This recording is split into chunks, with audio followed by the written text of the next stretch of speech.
Kuna msanii mmoja wa nyimbo za injili aliwahi kusema sijui kwenye vita ya maneno kuna watu ni majemedari. Yaani nadhani alikuwa aliongea kitu kama hicho kwamba kwenye vita ya maneno kuna watu ni majemedari sana.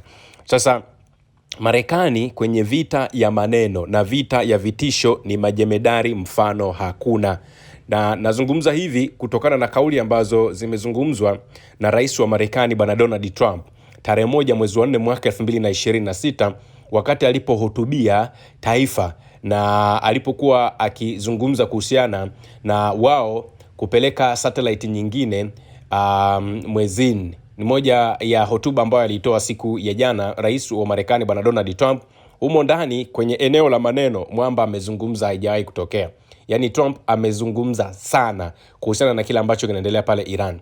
Lakini kabla niwaambie kile ambacho kimeendelea pale Iran, naomba niwasomee ujumbe ambao umetumwa na rais wa Iran bwana Masudi Pezeshkian, ambaye alichapisha ujumbe huu na akautuma kwa dunia nzima.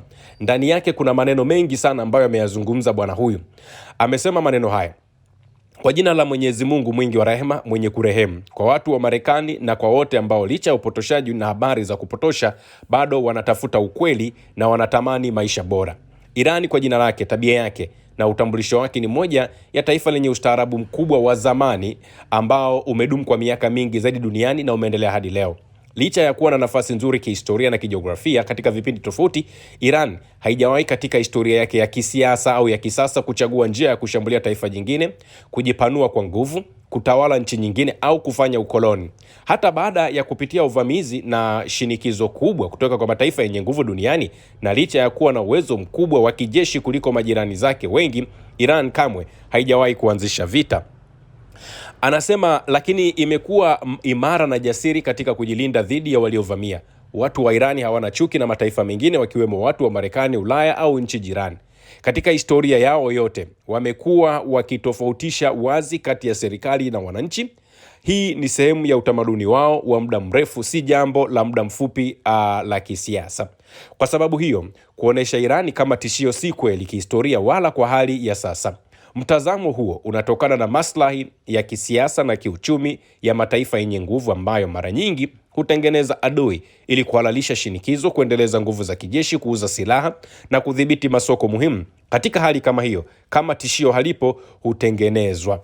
Ndani ya mfumo huo, Marekani imeweka idadi kubwa ya wanajeshi na vituo vya kijeshi kuizunguka Irani, nchi ambayo haijawahi kuanzisha vita tangu Marekani ianzishwe. Mashambulizi ya hivi karibuni ya Marekani kutoka kwenye vituo hivyo yanaonyesha jinsi uwepo huo wa kijeshi ulivyokuwa hatari zaidi. Ni kawaida kwa nchi yoyote katika hali kama hiyo kuimarisha ulinzi wake. Kile Irani imefanya na inaendelea kufanya ni kujilinda tu kwa njia ya kawaida, sio kuanzisha vita au kushambulia wengine.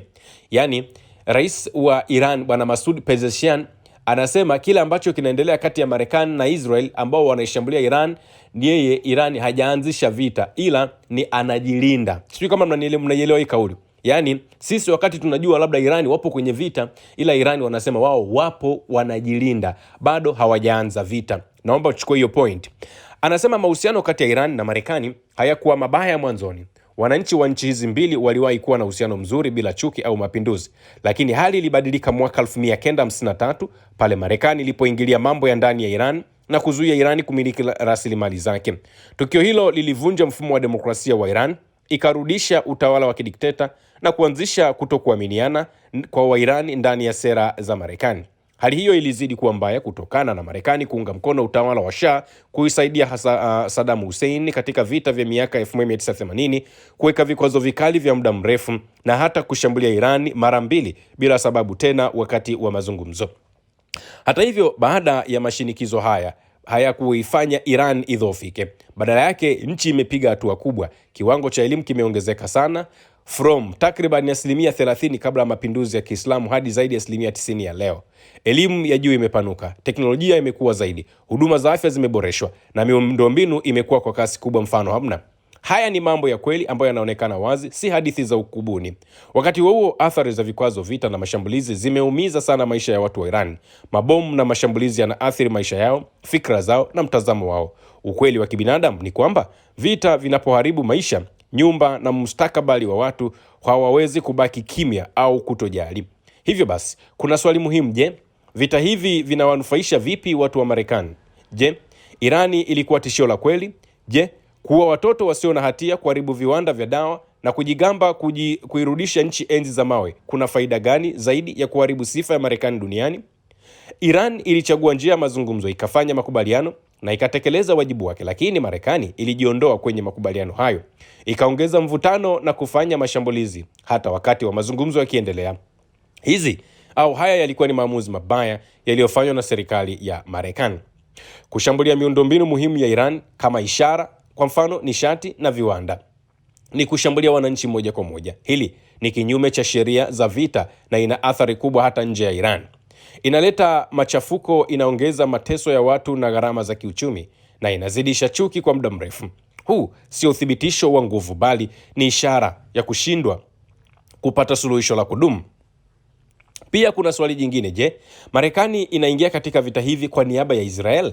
Je, si kweli kwamba Israel inajaribu kuifanya Iran ionekane tishio ili kuficha yanayotokea kwa Palestina? Je, si inaonekana kwamba Israel inataka vita hii iendelee hadi askari wa mwisho wa Marekani na fedha za walipa kodi ziishe? Je, kauli ya America First bado ina maana leo? Ninakualikeni muangalie zaidi propaganda na mzungumzi na watu waliowahi kufika Iran. Tazameni wa Iran wengi ambao wamefanikiwa, waliosomea Iran, ambao sasa wanafundisha katika vyuo vikuu vikubwa duniani na kufanya kazi katika kampuni za teknolojia za hali ya juu. Je, hali hii inaendana na picha mbaya ambayo umeambiwa leo kuhusu Iran? Leo dunia ipo katika hatua muhimu sana. Kuendelea na vita ni gharama kubwa na haina faida. Chaguo kati ya vita na ushirikiano ni la kweli na linaathiri mustakabali wa vizazi vijavyo. Katika historia yake ndefu, Iran imepita na kuvumilia wavamizi wengi. Leo waliobaki ni majina yao mabaya katika historia, lakini Iran bado ipo ikiwa imara, yenye heshima na yenye fahari kubwa zaidi. Nadhani wale ambao jana walisikiliza uchambuzi ambao niliutoa hapa, au ripoti ambao nilitoa, nilisema Iran katika historia, Iran, yani mtu yoyote ambaye amewahi kutaka kuingia bato na Iran kwa vyovyote vile huwa anaanguka, na huwa anaanguka vibaya sana. Yani ukipiga mahesabu, watu kama kina Saddam Hussein, hao walikuwa wanapewa sapoti na Marekani, na walipopewa sapoti na Marekani, sapoti ile ilikuwa ni kwa ajili ya kulivuruga kabisa taifa la Iran. Lakini mwisho wa siku, Marekani alipokuja kugundua kwamba sapoti waliokuwa wanampa Saddam Hussein sio ile ambayo walikuwa wanatarajia majibu yake waje kuyapata, walichokifanya, waliishia tu kumuua bwana Saddam Hussein kwa kumnyonga vibaya sana. Na Saddam Hussein, nakumbuka wakati ananyongwa, alisema utukufu kwa Mungu juu, na taifa la Marekani lilaaniwe, na taifa la Marekani litakuja kuanguka. Akasema mimi niko tayari kunyongwa, lakini taifa la Marekani litakuja kuanguka. Unajua alikuwa anamaanisha nini? Ni kwamba alikuwa anajutia maamuzi ambayo aliyafanya, kwanza kuwakumbatia hao wa Marekani waweze kukabiliana na taifa ambalo ni jirani yake, kwa maana taifa ambalo halikuwa lina magomvi ya kiwango hicho, bali waligombanishwa na hilo taifa la Marekani. Leo tunapozungumza ni kwamba Marekani walichokuwa wanakidhania pengine kitatokea kule Iran kimekuwa ni tofauti na kile ambacho kimezungumzwa. Rais wa Iran Bwana Masoud anawaalika walimwengu duniani kuuliza, je, kile ambacho kinazungumzwa kuhusu Iran kwa watu ambao wamewahi kufika Iran, je, ni cha ukweli? Yani Iran ile ambayo inazungumzwa na Marekani ndio Iran yenyewe, au kuna Iran nyingine ambayo Marekani anaizungumza? Sasa hapa nimeona ili nisije kuwavuruga hotuba ya bwana Donald Trump, nadhani tuipeleke yenyewe kama ilivyo. Yani ile hotuba ambayo ya Donald Trump aliyoizungumza, naomba tuipeleke kama ilivyo, na badala yake sasa niwape taarifa nyingine ya kile ambacho kinaendelea. Kwa hiyo mtajiandaa na hotuba ambayo ya majigambo ya rais wa Marekani bwana Donald Trump. Kimsingi ni kwamba ukifuatilia vizuri, ukifanya analysis, ukifanya uchambuzi wa siasa za kiuchumi, utagundua kwamba vita ambavyo vilikuwa vimekusudiwa kuidhoofisha Iran sasa vinaifanya Irani kuwa imara zaidi, na nchi za Ghuba zinakuwa hatarini. Kwa sababu gani? Kwa sababu kumalizika kwa vita katika Mashariki ya Kati bila kuwepo kwa dhamana wazi kuhusu kitakachofuata kunaweza kukaleta hatari kubwa sana kwenye zile nchi za Ghuba. Na Marekani ilikosea katika kutathmini uwezo wa Iran na kulipiza kisasi kwa mbinu ambazo sio za moja kwa moja. Yani kwa lugha ambayo ni ya kitaalam zaidi, kuna kitu huwa kinaitwa asymmetric retaliation. Yani asymmetric retaliation ni kwamba yani wewe unatengeneza mpango ambao unakuwa nao majibu wewe, lakini unakuwa haujapiga hesabu za upande wa pili wa shilingi kwamba utakuwaje. Hiyo ndio kitu inaitwa asymmetric retaliation. Kwa maana ya sasa Marekani walifanya asymmetric retaliation, waliifanya vibaya, hawakuicalculate vizuri. Rais wa Marekani Donald Trump amesema ana mpango wa kumaliza vita dhidi ya Iran bila kufikiwa kwa makubaliano, na ni moja ana hatari kubwa sana ya kuiacha Iran iendelee kuwa na udhibiti mkubwa wa nishati ya Mashariki ya Kati, wakati mataifa ambayo yanazalisha zile gas ya nchi za Kiarabu au nchi za Ghuba zinabeba madhara ya vita ambavyo hawakuvianzisha wao.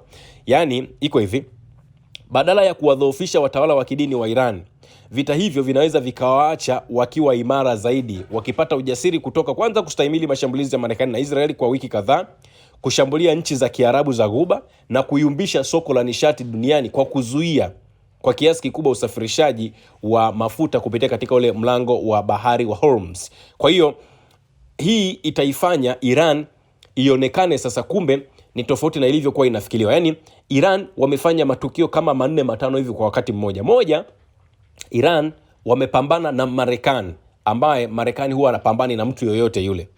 Lakini pili, Iran wamefanikiwa kupambana na Israel, ambaye kila kitu ambacho kwa asilimia kubwa anakitumia ni nguvu ya Marekani.